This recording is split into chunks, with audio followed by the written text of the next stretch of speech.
Si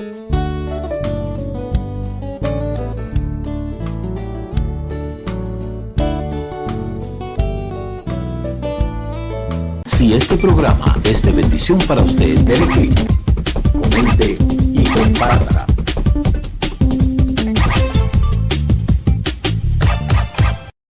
Cada viernes al caer el sol tenemos una cita con nuestro Creador en la celebración del recibimiento del Shabbat y la introducción de la porción semanal de la Torá. Suscríbase a nuestro canal Raíces Hebreas de la Fe para que reciba nuestras notificaciones de transmisiones a las 8 de la noche, hora del Atlántico. Les esperamos. Shabbat Shalom. Está en los cielos, Él hace todo lo que desea.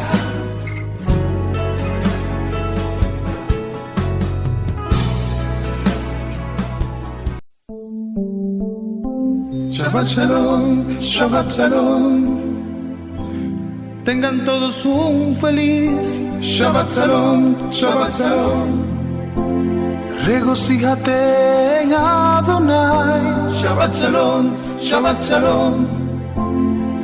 Sean todos bienvenidos al inicio de la celebración del Shabbat y al comentario del estudio semanal de la Torá. El reposo lleno de paz que proveyó Adonai para su pueblo Israel. Laila todo amado, buena noche, que el Eterno le bendiga y le guarde.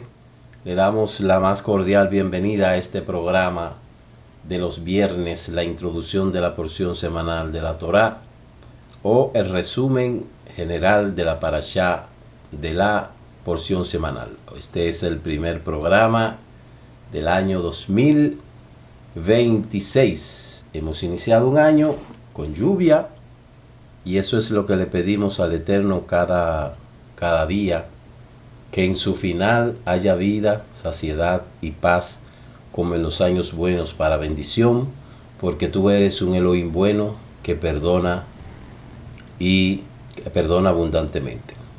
Gracias a ustedes que nos sintonizan en cualquier parte en donde nos estén sintonizando.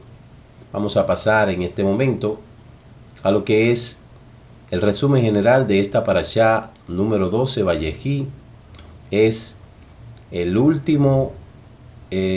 última porción del libro de Bereshit, Génesis, Vayehi y vivió, donde culminamos con lo que es la muerte de Jacob y también la muerte del patriarca Yosef. Entonces vamos nosotros pues a dar un resumen en esta noche para así poder concluir con todas las enseñanzas de esta porción semanal. La parashá se encuentra en el capítulo 47, del libro de Génesis, Bereshit, del 28 en adelante hasta el capítulo 50, verso 26. La parashá se llama Vayehi y significa y vivió. Y ahí relata lo que es la bendición de Efraín y Manashe. Iniciamos con el esquema general de la parashá, donde aquí podemos ver en primer lugar que Jacob vive 17 años en Egipto, como dice el libro de Bereshit, capítulo 47, verso 28, de modo que Yosef abandonó a su padre a los 17 años, vivió 17 años hasta ser llegado como visir, y después entonces Jacob entra, es decir que Jacob vivió unos 17 años, y antes de morir, él le pide a Yosef que no lo entierre en Egipto, sino en la tierra de Canaán, como dice el capítulo 47, verso 29. Dice la escritura que el patriarca le pidió a Yosef que le jurara que cuando él falleciera no lo iba a sepultar en la tierra de Egipto. Y los Midrash dicen algunos motivos por el cual. Lo primero es que la tierra de la promesa no era Egipto. Y segundo, no podía sepultarlo en Egipto porque es muy probable que los egipcios entonces pudieran hacer una especie de idolatría con la tumba del patriarca. Entonces Jacob viaja hasta Harán y lo sepulta en lo que es la cueva de Macpela. La cueva de Macpela. La segunda parte nos habla de la bendición de Efraín y Manasés. Cuando Jacob se enferma, que ya estaba anciano, Yosef trae a sus hijos Efraín y Manasés para que puedan recibir la bendición de su abuelo. Dentro del patriarcado era costumbre que los padres antes de morir bendijeran tanto a sus hijos como a sus nietos. Y allí Jacob adopta a los dos hijos de Yosef que tuvieron en Egipto y lo adopta como hijo propio, y es ahí donde él cruza la mano y bendice a Manasés de último y a Efraín de primero, siendo Manasés el más grande y Efraín el más pequeño. Entonces allí Jacob cruza las manos y bendice a Efraín primero. El padre Yosef, sabiendo él todo lo que había pasado, concerniente a lo que es toda la lucha que pasó con sus hermanos, todo lo que pasó, y a sabienda de también lo que pasó el propio Jacob con su tío Esaú, él, asesorándose de que eso no vuelva a pasar y que no se repita la misma historia, entonces él le quita la mano al patriarca y le dice: no, mi padre, el más grande no es Efraín. Pero el patriarca le dice: yo sé que no es Efraín, pero el Eterno tiene un propósito con ellos. Y ciertamente eso fue así. A pesar de que Yosef conoció, porque se supone que conoció la historia de Jacob y de Esaú, cuando Jacob recibe la bendición de Esaú y todos los problemas que salió, también él mismo fue testigo evidente del desprecio que le tenían sus hermanos, lo que trajo como consecuencia todo ese sufrimiento, que lo hayan vendido y todo eso. Yosef quiere asegurarse de que en sus hijos eso no se vuelva a repetir. Pero el patriarca le dice: mira, eso no va a dar problema. El establecer ese cruce de bendición y poner la mano derecha en la cabeza de Efraín y la mano izquierda en la de Manasés, allí le declara que Efraín, como pequeño, va a ser el que va a dirigir todo lo que es la representación de las tribus, como se dio después en la línea profética. Pero nosotros nunca vemos que Manasés haya reclamado que él era el mayor y que por lo tanto él necesitaba tener la bendición de la primogenitura. Nosotros vemos que en el caso de Manasés eso no se dio, sino que asimismo Efraín representó las 10 tribus que se establecieron en el norte después de la muerte de Salomón. Sabemos que su hijo Roboam subió al trono, luego Roboam hizo disgusto y Jeroboam entonces se alza y establece a Samaria como capital del reino del norte, perteneciente a la tribu de Efraín. Entonces las 10 tribus fueron representadas y son representadas por Efraín, que es el vástago de Jacob. Entonces ya todos nosotros conocemos la situación en torno a lo que es el cumplimiento profético de esas 10 tribus que se esparcieron y que son representadas por Efraín. Habla de que Jacob reúne a sus hijos y le da bendiciones y profecías individuales describiendo el futuro de cada tribu. El capítulo 49 del 1 al 28. Nosotros sabemos que Jacob conocía perfectamente a sus hijos y a los 3 primeros no le declara algo muy bueno. Estos son Rubén, Simón y Leví, porque ellos actuaron mal delante de la presencia del Eterno con los hombres de Siquén, ya que ellos mataron a espada a los hombres de Siquén cuando violaron a Dina. Y allí le declara a Rubén que no va a ser el primogénito, porque usted sabe que Rubén se acostó con una de las concubinas de Jacob, parece que fue con Silpa. Y luego Simón mató a los hijos de Siquén, y Leví también participó de esta cruel matanza, y por eso el patriarca le declaró palabras no muy buenas. Por eso es que después, cuando Moshe está a punto de morir, que él va a bendecir a las tribus, enmienda estas cosas malas a Simón, a Rubén y a Leví, deshaciendo esos augurios malos que nosotros vemos que el patriarca estableció. Nosotros vemos que cuando leemos la Parashá 34, allí hay un paralelismo de lo que Moshe, de lo que el patriarca habló concerniente a lo que son sus hijos, y luego lo que Moshe estableció.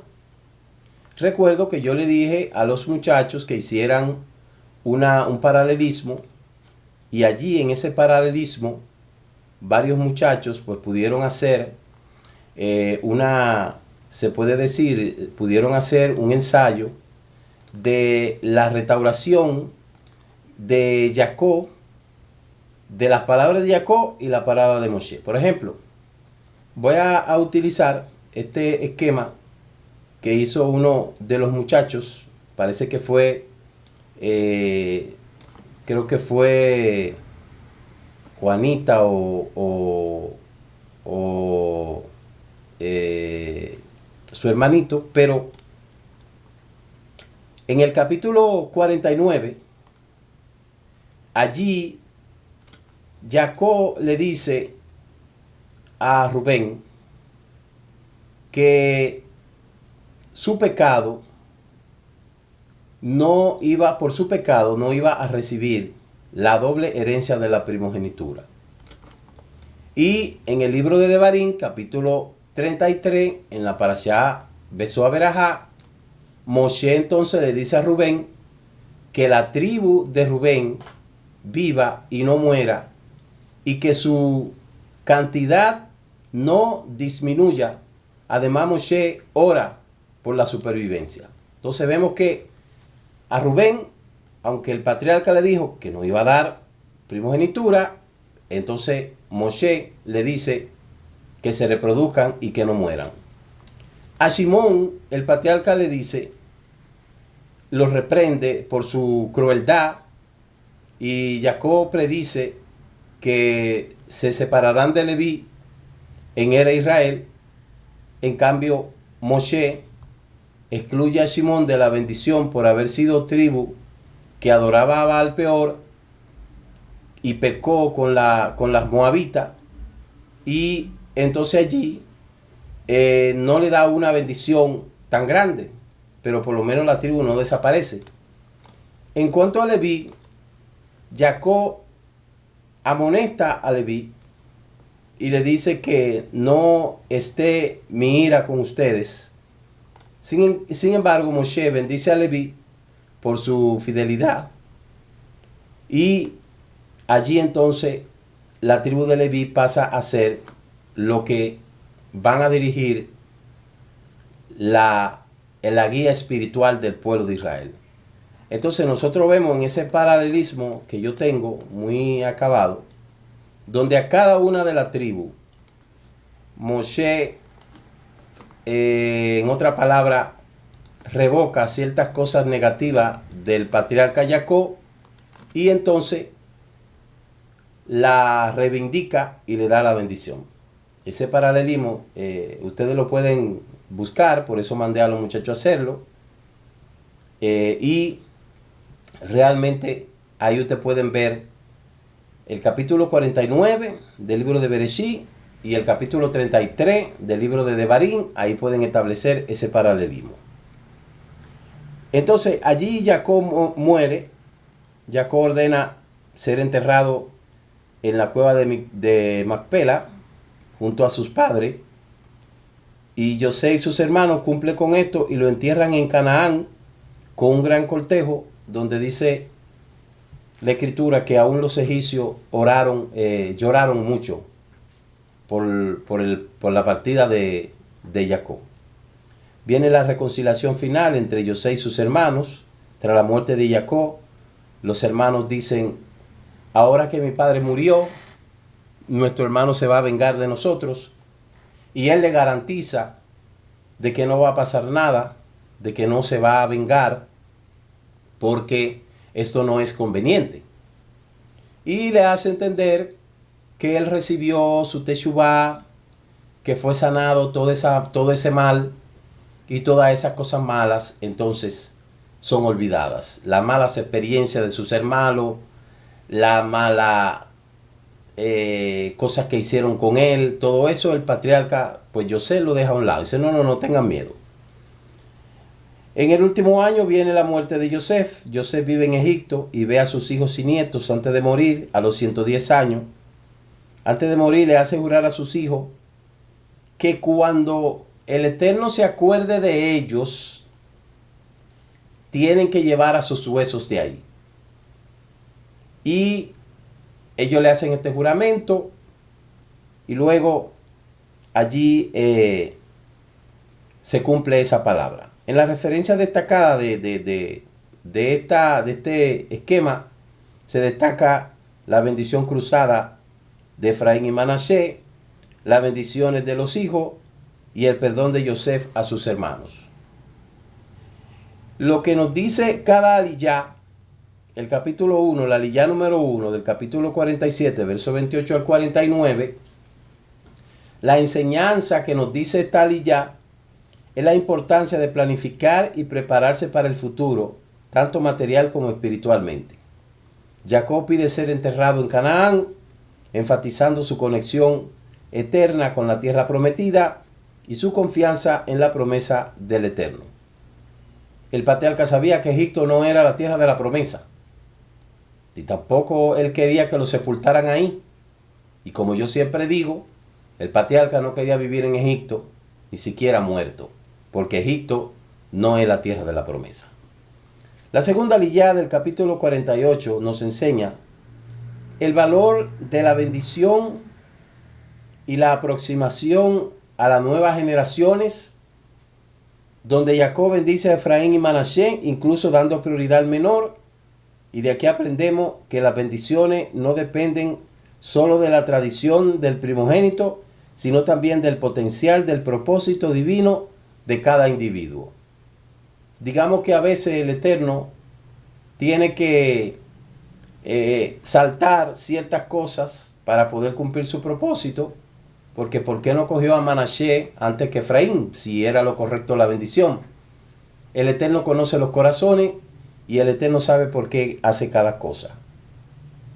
La tercera aliyá nos enseña la fe y la redención futura. Jacob dice que el Eterno hará retornar a la tierra y posteriormente brinda bendiciones proféticas a cada hijo, reconociendo la virtud y los desafíos de su descendiente, y cada tribu tiene un papel único en el pueblo. Por eso cada tribu tiene su papel fundamental en la formación futura del pueblo de Israel. La cuarta aliyá nos enseña la unicidad de cada hijo y el reconocimiento individual.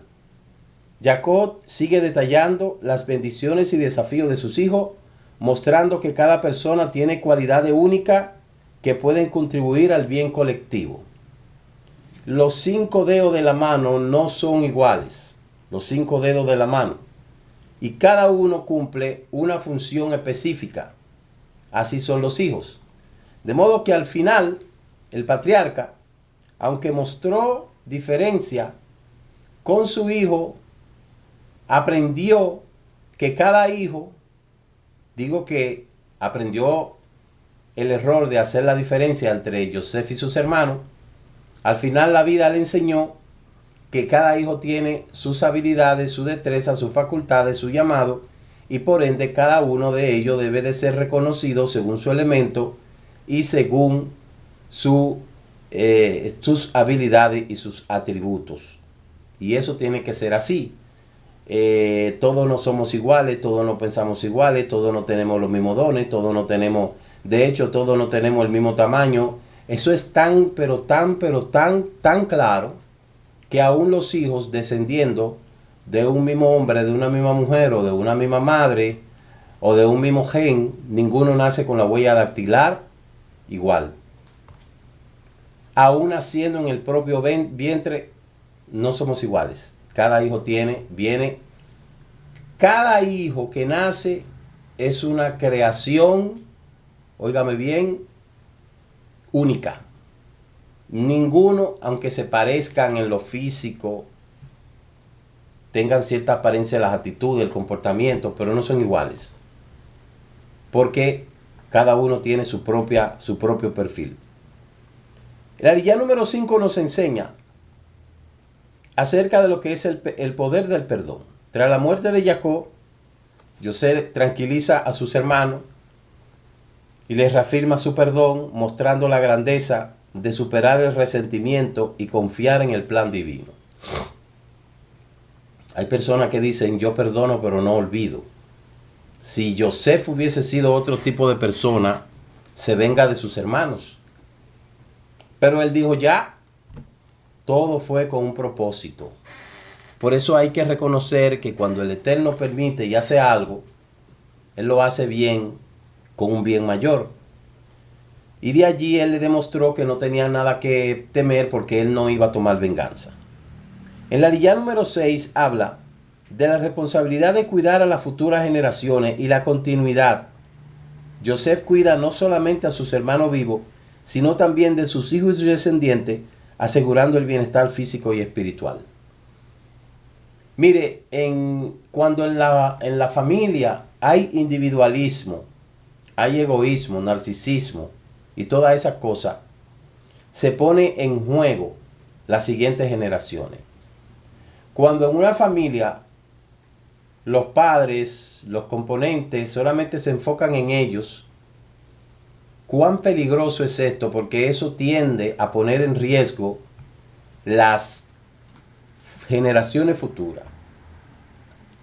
Entonces hay que cuidarse del individualismo, hay que cuidarse del narcisismo, hay que cuidarse del egoísmo, repito, egoísmo, narcisismo, individualismo. Estas cosas destruyen porque todo lo que se comete en el presente, bueno o malo, eso va a afectar a las generaciones futuras. Y por eso usted ve que mucha gente ha desaparecido entre el tiempo y el espacio porque nunca se preocuparon de salvaguardar las futuras generaciones. Eso nosotros lo vemos en el liderazgo. Hay liderazgo, por ejemplo, hay líderes políticos que han muerto, han fallecido, porque todos tienen que fallecer, pero con ellos fallece también su ideología y todo lo que lograron ellos se lo llevan a la tumba, porque nunca se preocuparon en pasar la antorcha, en crear una buena descendencia. Lo mismo pasa con muchos padres y muchas madres también. No se olvidan, o sea, ellos se olvidan de guardar las futuras generaciones. Y eso lastimosamente es así. Lastimosamente es así en el mundo. Pero nosotros debemos de aprender de todos esos errores y pasar el legado cultural, espiritual, ético, moral formativo, institutivo, cualquier cosa que sea bueno a la siguiente generación para que ellos sigan dándole seguimiento a eso. Porque así es que se conservan las cosas en la línea del tiempo. Hay gente que no le importa eso, hay gente que, por eso usted ve que hay gente que durante ellos viven, ellos se desarrollan ellos explotan toda la capacidad, pero ellos, nadie más. Y cuando ellos mueren, murió el legado, murió todo, y sencillamente, como pasa la escritura, que dice, y murió y fue sepultado. Así hay mucha gente que murió y ya, con él se murió su ideología, su trabajo, todo. Entonces, eso no es ser un buen líder. Eso no es ser un buen guía. Eso no es ser un buen maestro. Eso no es ser un buen padre. Eso no es ser una buena madre. Hay que preocuparse por las generaciones futuras y enseñarle las cosas como debe de ser para que eso se mantenga en la línea del tiempo. En la aliyá número 7 habla acerca de la confianza en la promesa del Eterno. Antes de morir, Yosef hace jurar a los hijos de Israel que tomarán sus huesos cuando salgan de Egipto, mostrando fe absoluta en la redención futura y en la importancia de no perder nunca la esperanza. Mire lo que hizo Yosef. Yosef se aseguró de eso. Y él le dijo, ustedes cuando el Eterno los saque de aquí, porque Egipto no es la tierra de la promesa, ustedes tienen que asegurarme de que van a llevarse mis huesos de aquí. Así como el patriarca Yosef no quería que sus huesos se quedaran en Egipto, de igual manera, Yosef decidió que los sepultaran ahí en Egipto como una promesa de que en algún tiempo ellos iban a salir y que debían de llevarse los huesos de él de ahí, porque no es Egipto la tierra de la promesa. Otro más que no quiere vivir en Egipto ni muerte. Lo que nos dice las enseñanzas del Maftir, el Maftir nos enseña, en primer lugar, el Maftir, que es el capítulo 50, 24, y del 50 al 24, 26, en primer lugar nos enseña la fe y la redención futura. Yosef le dice a sus hermanos, poco antes de morir, Elohim los recordará. En hebreo se dice, Patko yitkot etchen, y harán subir mis huesos de aquí. Y esto enfatiza la fe firme y confianza absoluta en el cumplimiento de la promesa del Eterno, aun cuando la redención parece lejana.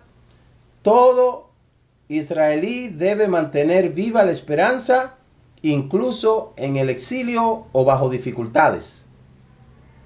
No importa las dificultades que estemos enfrentando, debemos de confiar siempre en la promesa de redención del Eterno, de que un día Él va a cumplir su promesa y nos va a sacar del lugar en donde estemos. Lo segundo es que la conciencia histórica tiene sentido de pertenencia. Aunque Yosef era una figura poderosa en Egipto, reconoce que Egipto no es el destino final del pueblo de Israel, ni siquiera para su propio resto, y por eso deja la instrucción de que sus huesos, posteriormente todo el pueblo, cuando regresen a la tierra prometida, a reforzar el vínculo con ella, tienen que llevárselo de ahí. Porque fíjese que cuando comencemos a estudiar el libro de Éxodo, en la semana entrante, vamos a ver, como dice la Escritura, y subió un faraón que desconocía a Yosef. No era que lo desconocía, sino que lo olvidaron, porque en la historia, en los libros históricos del pueblo de Egipto, estaba la memoria de que hubo un hebreo que salvaguardó a Egipto e hizo de Egipto un lugar grandioso en la historia de la humanidad. Colocó a Egipto en la palestra pública de aquel entonces, poniéndolo como un país poderoso, y eso no lo hizo un egipcio, eso lo hizo un hebreo. Y es muy difícil que eso se olvide. Todas las naciones que nosotros conocemos, que tienen héroes no nativos, esa nación siempre reconoce el acto valiente que hizo tal o cual inmigrante por esa nación y no lo olvida. Entonces, aunque ese faraón supuestamente no conocía a Joseph, pero no era porque él desconoció a Joseph porque ya era un plan divino. Pero Joseph estaba escrito en todas partes, en todos los libros, los anales históricos de Egipto, y estaban escritos ahí. Pero dice un adagio que al mal agradecido las necesidades le refrescan la memoria. Allí debemos de hacerle una pregunta. ¿Cuáles son las promesas que nos inspiran a esperar y trabajar por un futuro mejor? ¿Por qué nosotros estamos luchando tanto día tras día? ¿Por qué tenemos que estar en este ciclo diario todos los días? ¿Por qué tenemos que estar todos los días como haciendo lo mismo? Porque nosotros albergamos una promesa, que cuando salgamos de este mundo vamos a vivir en un mundo mejor. ¿Y de qué forma podemos transmitir a las próximas generaciones la fe, la esperanza y el compromiso de nuestra herencia? Enseñándole a nuestros hijos, a través del reflejo de nuestras propias obras y nuestra dedicación al Eterno, las bendiciones que seguirán en el futuro si ellos continúan el mismo legado de sus padres. Porque los padres por eso tienen una responsabilidad, y es que tenemos que ser ejemplo para nuestros hijos, para que nuestros hijos puedan decir ciertamente: mi padre me habló de unas promesas eternas donde él hasta el último instante de su vida confió en esas promesas y yo debo de continuar su legado. Pero imagínese un padre, una madre que durante su vida nunca hablaba de las promesas, pero no creía en ellas, ni la vivía tampoco, ni daba ejemplo. Es difícil que los legados se mantengan si no hay una buena ejemplarización. ¿Quiénes exploran cómo los sabios interpretan las últimas palabras de Joseph o cómo esta sección se conecta con la Haftará? Eso lo vamos a ver mañana. En cuanto a lo que es la enseñanza del Midrash, número 1, el Midrash nos habla del valor de la fidelidad en la promesa divina. El Midrash enfatiza que Joseph, incluso en su vejez, mantiene viva la esperanza en la redención futura. Joseph no duda en recordar e insistir en sus huesos que serán sacados de Egipto, simbolizando una fe inquebrantable en la promesa del Eterno. Los restos de Joseph mantenían la esperanza firme en la redención que iba a llegar. Por eso él dijo: sepúlteme aquí, porque eso va a ser una señal de recordatorio. Cuando venga la redención, tienen el compromiso de sacarme de aquí y llevar mi resto con ustedes. Lo segundo, la importancia de la continuidad y la herencia, ¿verdad? Ya lo hemos dicho. Tercero, el mérito de los patriarcas y sus virtudes. El Midrash resalta cómo los patriarcas, especialmente Jacob y Joseph, son modelos de fe y confianza en el Eterno.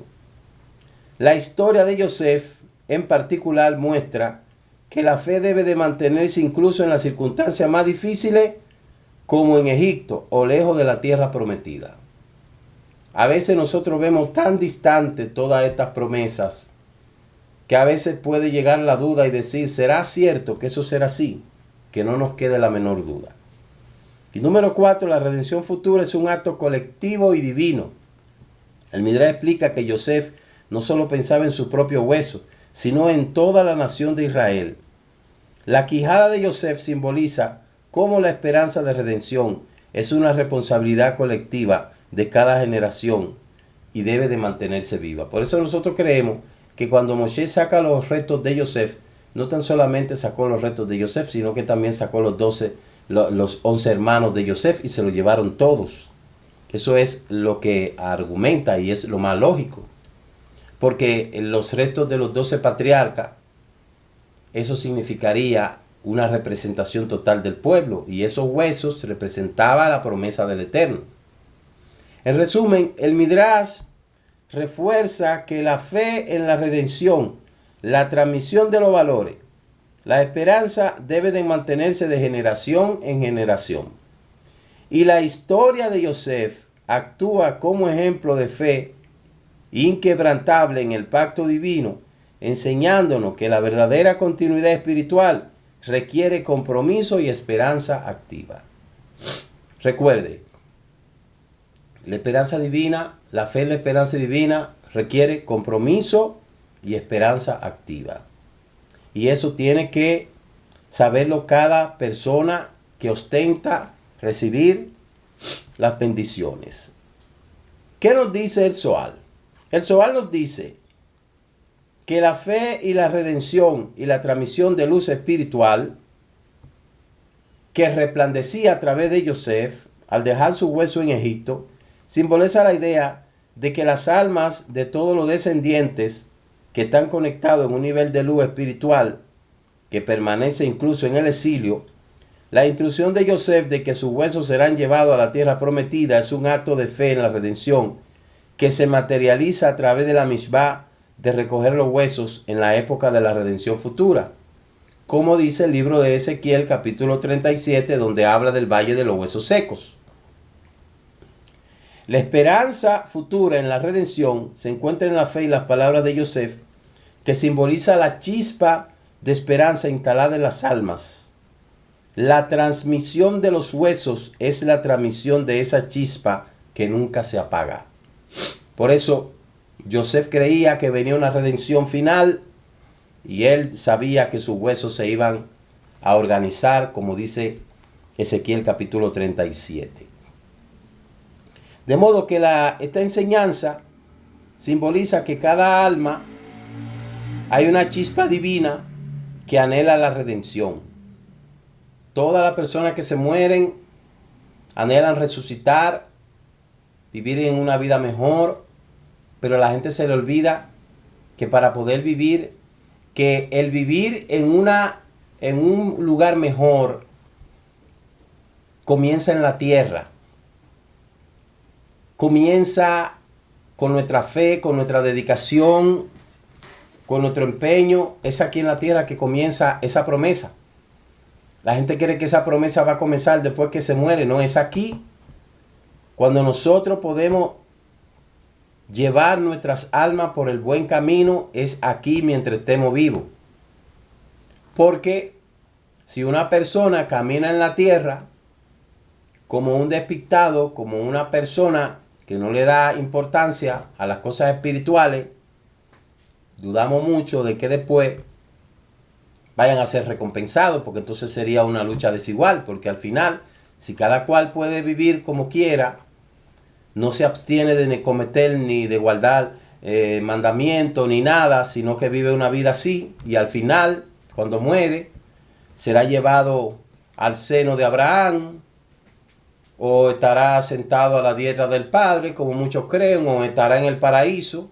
Pues de nada sirve entonces que uno aquí en la tierra se esté sacrificando, absteniéndose de hacer toda esa cosa que esa gente hace, porque al final nosotros todos vamos a vivir igual. Yo creo que no es así. Entonces, si quieres vivir en un lugar mejor, tienes que comenzar a dirigir tu vida ahora, no después que te muera, es ahora.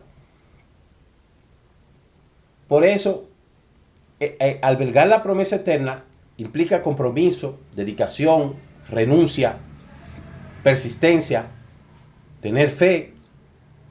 Entonces la gente está muy equivocada. La gente cree que podemos hoy hacer todo lo que nos dé la gana, vivir como nosotros queramos, hacer todo lo que le apetezca al alma, al cuerpo, y no importa porque cuando uno muere, ya el cuerpo se va a la tierra y el alma se va al paraíso. No es así. Hoy existen muchas religiones que lamentablemente están equivocadas. Hay mucha gente que piensan que ellos pueden vivir como ellos quieran. Ellos pueden quebrantar los mandamientos, hacer idolatría, cometer pecado, usar todo tipo de cosas que ellos quieran, vivir como ellos quieran, vivir una vida de vanidad. Y no importa cómo ellos vivan, porque al final, cuando ellos mueren, ellos van a entrar en la promesa. Entonces las cosas no son así. Las cosas no son así, porque yo nunca he visto que una gente que no va a la universidad, luego vaya a pretender que se va a ir a graduar en una investidura. Yo nunca he visto que una persona que no trabaje puede ir a cobrar un sueldo a una institución. O sea, yo no he visto en ningún lugar una persona que no esté yendo a un instituto y después que vaya a haber una graduación, él vaya a ir a graduarse. Yo creo que no es así. Entonces, la gente tiene claramente que comprender que para poder entrar en las promesas eternas hay que acondicionar la vida conforme a cómo son los mandamientos que el Eterno dice.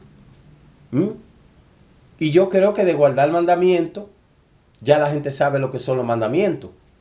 Porque las religiones hablan de mandamiento y mandamiento y mandamiento, como siempre hemos dicho. Que el catolicismo los 613 mandamientos los redujo a 10. Y luego el cristianismo los redujo a 2. Y ni guarda el católico los 10, ni el cristiano guarda los 2. Y hay mandamientos fundamentales que la Escritura corrige que no se debe de hacer, como por ejemplo no hacer idolatría, no cometer injusticia, no cometer inmoralidades, no cometer pecados contra el propio cuerpo. Entonces la gente no cumple con nada, independientemente que no vayan a ninguna iglesia, que no vayan a ninguna sinagoga, que no vayan a ninguna mezquita, que no vayan a ningún lugar. La gente no cumple con nada de eso. La gente quiere vivir una vida a motus propio, deleitándose todo lo que pueda, siguiendo la lujuria de la carne, de los ojos, de la vista, viviendo una vida como quieran. Y después entonces que la gente muere, los familiares pretendan que van a entrar en el Olam Abba, si no condujo su vida por el buen camino. Y de ahí es donde mucha gente se ha creado su propia religión y viven su religión según ellos. Y quieren hacer las cosas como ellos creen que se debe de hacer. Y la opinión de ellos es que si ellos no le hacen mal a nadie, ellos no le hacen daño a nadie, como quiera ellos van a salvarse. El día que ellos le tengan que salir del mundo, que tengan que morirse, sencillamente ellos van a ser salvos porque ellos no hicieron nada malo. Y las cosas no son así. Una de las cosas que la Escritura establece claramente es la forma en que uno debe de vivir. Y les repito, y le hago la pregunta. ¿Usted cree que una persona que no estudie puede ir a una investidura a graduarse después? Una persona que no ha seguido lo que son los patrones conductuales, las normas, ¿usted cree que puede decir, bueno, yo estoy bien así? Entonces el mundo está engañado. El mundo cree que la salvación es sencilla. La gente cree que se van a salvar fácil. Si fuera tan fácil, pues no hagamos nada. Vivamos como nosotros queramos. Como dice la Escritura. Comamos y bebamos que mañana moriremos. Entonces no es así. Hay principios que hay que seguir. Hay normas que hay que seguir. Hay cosas que hay que obedecer. No es verdad que conceptualmente la gente puede decir, no, yo voy a hacer esto y yo con esto me voy a salvar. Entonces, ¿de qué valió que Israel fuera sacado de Egipto, se le dieran los mandamientos? ¿De qué valió todo eso? Entonces la gente está equivocada. La gente está muy equivocada. De donde salió todo esto, el Eterno no le toleró al pueblo, ni le toleró idolatría, ni le toleró injusticia, ni le toleró inmoralidades sexuales, ni le toleró adoraciones falsas, ni le toleró glotonería, ni todas esas cosas. En el desierto el Eterno mataba gente solamente por haber incumplido un mandamiento del Shabbat, de no recoger leña en el día de Shabbat. Por esa cosa el Eterno mató a uno. Hubo otra persona que iba a tocar el arca y murió. Entonces la gente de hoy, el mundo de hoy, asume de que puede vivir como quiera, puede tomar alcohol, puede usar droga, puede cometer inmoralidades, puede cometer injusticia, puede hablar mentira, puede hacer negocio fraudulento, puede abusar y puede vivir como él quiera. Y al final, cuando se muera, ya él va a entrar, lo van a esperar. Lo van a esperar allá en el cielo con los brazos abiertos porque era una blanca palomita. Entonces, eso no es así. Si la Escritura habla de guarda los mandamientos, estatutos, ordenanzas, hay que hacerlo aquí. Y la gente no es que no sabe las cosas malas que no hace. La gente sabe. La gente conoce todas las cosas malas que hace que no debe de hacer. ¿Usted se cree que la gente no lo sabe? La gente lo sabe. Ellos mismos son jueces de su propia vida. Ellos saben lo que hacen que está mal, que no deben de hacerlo. Pero ellos se autojustifican y dicen, no, porque ¿qué? Dios conoce mi vida. Dios conoce mi corazón. Dios conoce, Dios no come carne, pero come corazones. Eso es falso, señores. Miren, despierten porque la cosa no es así. Hay reglas que hay que seguir, hay conductas que hay que seguir, hay rutinas que hay que seguir. Eso no es así como la gente cree. Y mucha gente está equivocada, recostada de ese lado, pensando que la manera en que vive, todo va a estar bien y cuando ellos se mueran, lo van a esperar allá en el cielo con los brazos abiertos. San Pedro lo va a esperar y lo va a justificar y eso no es así. La Biblia habla de mandamientos, estatutos, ordenanzas. Y les repito, hay cosas fundamentales como no hacer injusticia, como no hablar mentira, como no calumniar, como no promover la desunión, como no... y hay tantas cosas.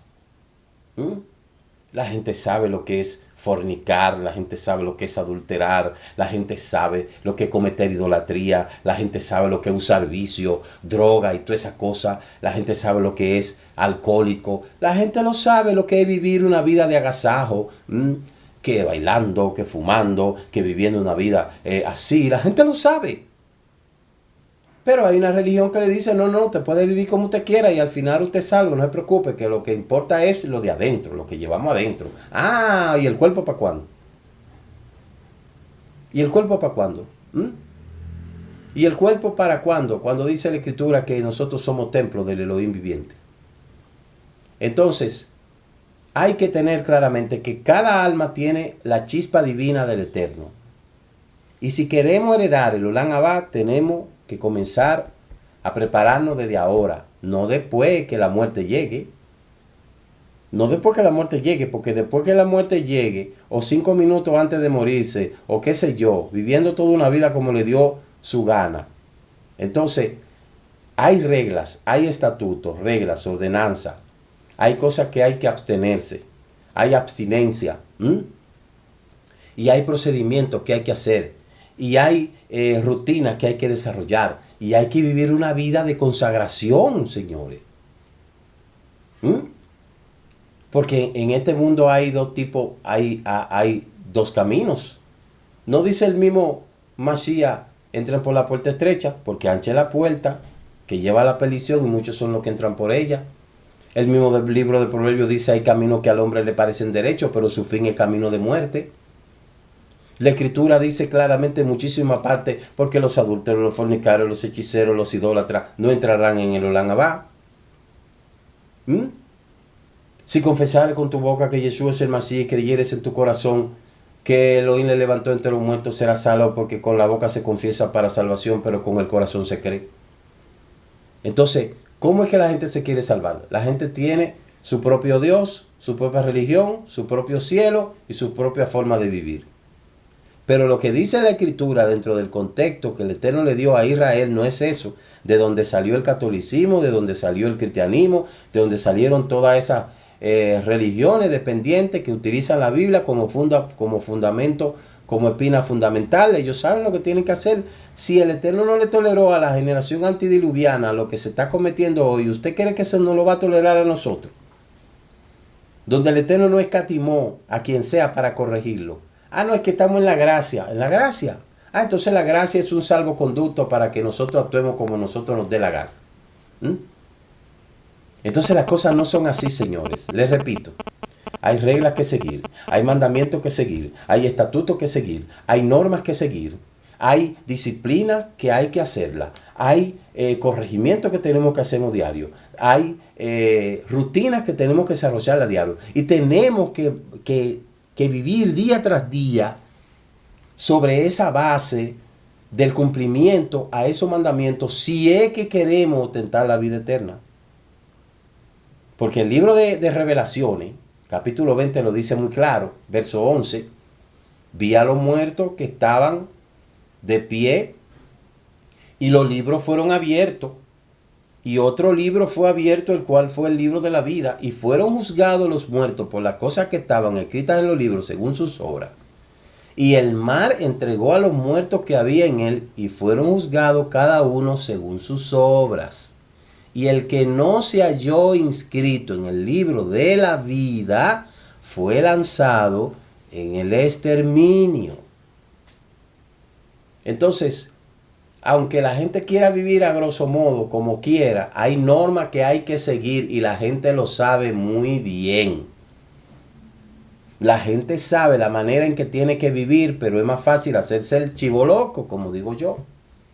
Y nadie me puede venir a decir a mí que no sabe las cosas, porque hoy con tanta inteligencia artificial que hay, usted nada más tiene que buscar qué necesita hacer la gente para salvarse. Búsquelo ahí. ¿Qué cosa debe de hacer para mantener la salvación? Todo eso está ahí. Ahí no está hablando que a qué religión debe de ir. No, ahí está diciendo que qué debe de hacer. Entonces, y tiene que ver de qué perspectiva. Porque si usted lo ve, ¿cómo ven los hindúes la salvación? ¿Cuál es la perspectiva de la salvación de los hindúes? Usted lo va a poner ahí.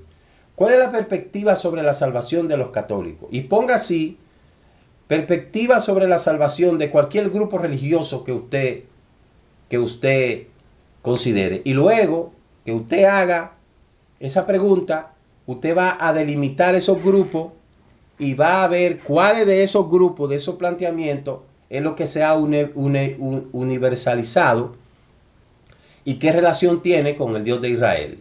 Entonces usted se va a dar cuenta ahí cuál es el camino que usted tiene que llegar y conducirse, ¿verdad? Porque lamentablemente no es así como la gente cree. Entonces, si Jacob le dieron promesa a sus hijos, le dijo las cosas como eran, le dijo, miren, va a venir una redención. Entonces nadie puede venir ahora a decir, no. Eso es algo que no es así. Hay reglas que seguir y hay normas que seguir. En resumen, esta enseñanza simboliza que cada alma tiene una chispa divina, que anhela la redención, la fe y la esperanza en la liberación definitiva, que están arraigadas profundamente en la conexión espiritual. ¿De qué manera la persona cultiva su vida espiritual? ¿Cuál es el ejercicio espiritual que mucha gente hace? ¿De qué manera ejercita su alma? Esas son preguntas interrogantes que la gente tiene que hacerse. Entonces la historia nos recuerda que el evento en el exilio, esa chispa, debe mantenerse viva, alimentando la fe y la esperanza en las acciones hacia la redención. Entonces, dentro de siempre las preguntas están dentro de la parashá, siempre dejo las interrogantes para mañana y la aplicación de la vida de Yosef para nosotros. Eso lo vamos a dejar para mañana. Entonces, en conclusión, toda la promesa, todas las vicisitudes que Yosef y que Jacob pasaron, lo hicieron con el propósito de asentar las bases para que el pueblo pueda tener la directriz correcta que necesitaba para seguir confiando en las promesas del Eterno. Sucede bien hacer que en la vida algunos se sacrifican más que otros. Y esto no tiene que ver en nada con que uno sea mejor o que uno sea peor. Todos los comienzos son difíciles. Mire todo lo que Joseph tuvo que padecer para que sus hermanos puedan ser salvos. Todo lo que Jacob tuvo que sufrir para que sus hijos puedan ser salvos.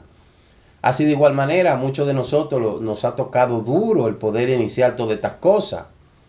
Hoy en día tenemos mucha gente anunciando las raíces hebreas, hablando en TikTok, hablando en YouTube, hablando en Facebook, hablando en todos los lados.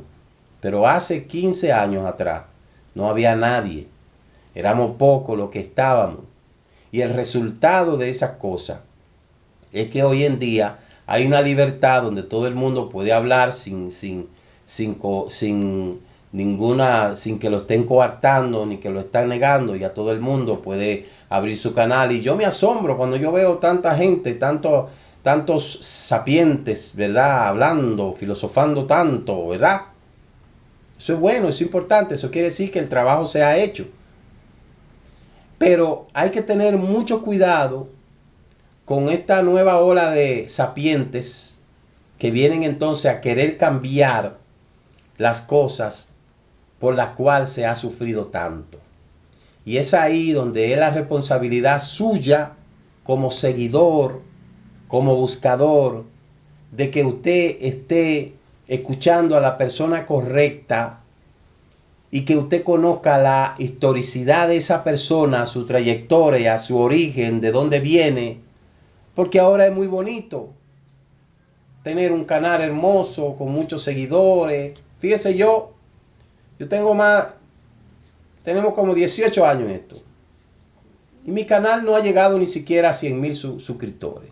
Eso a mí no me afecta. Eso a mí no me afecta porque lo que sí yo veo es cómo el Eterno ha obrado y sigue obrando en tanta vida.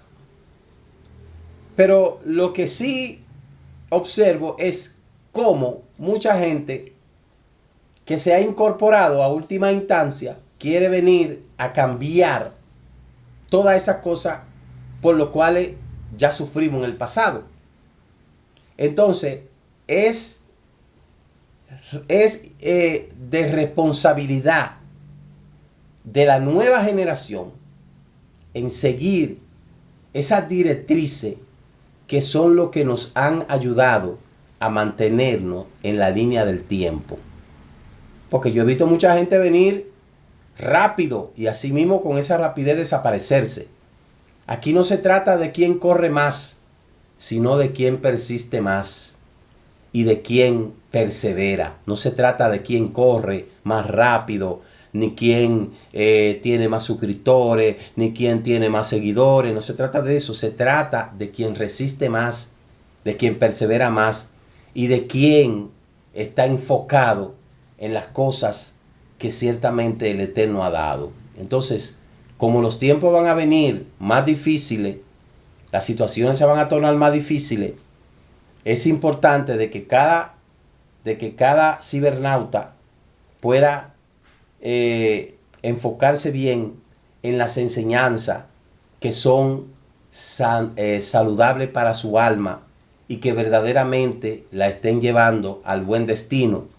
Y eso fue lo que Joseph y Jacob se preocuparon y se encargaron de darle la directriz correctamente a la generación que lo iba a sustituir en el futuro para que ellos sigan la trayectoria en la línea del tiempo y de esa manera puedan ostentar la promesa del Eterno, porque siempre se mantuvieron en el camino que el Eterno les ordenó. Fíjese que en Egipto no tenían Torá, no tenían mandamiento, estatuto, ordenanza, tenían tradición oral, y desde Egipto salieron al desierto. En el desierto se organizó los mandamientos, estatutos y ordenanzas hasta que luego se formó un pueblo. Entonces, no deje camino real por vereda.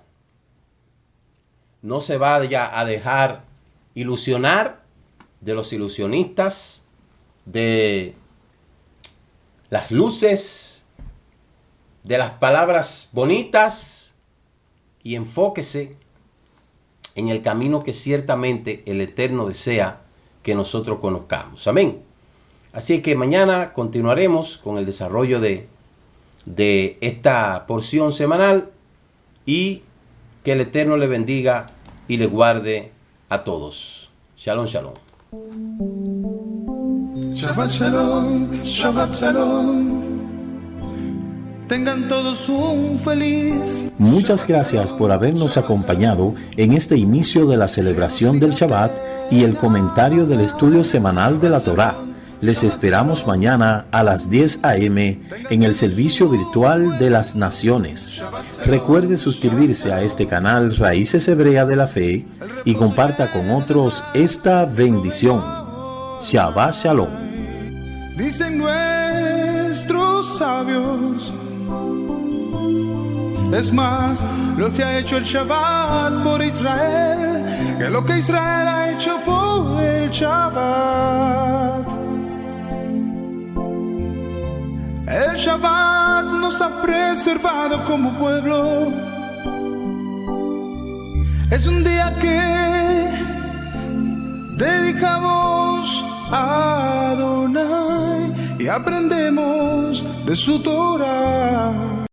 Ki misión Tetze Torah, Ki misión Tetze Torah, Udavar Adonai Yerushalayim, Baruch Shenatan Torah, Torah, Baruch Shenatan Torah, Torah, Leamo Israel Mikedushato, a través de Yeshua, palabra viva, la Torah ha sido escrita en nuestro corazón, por fe obedecemos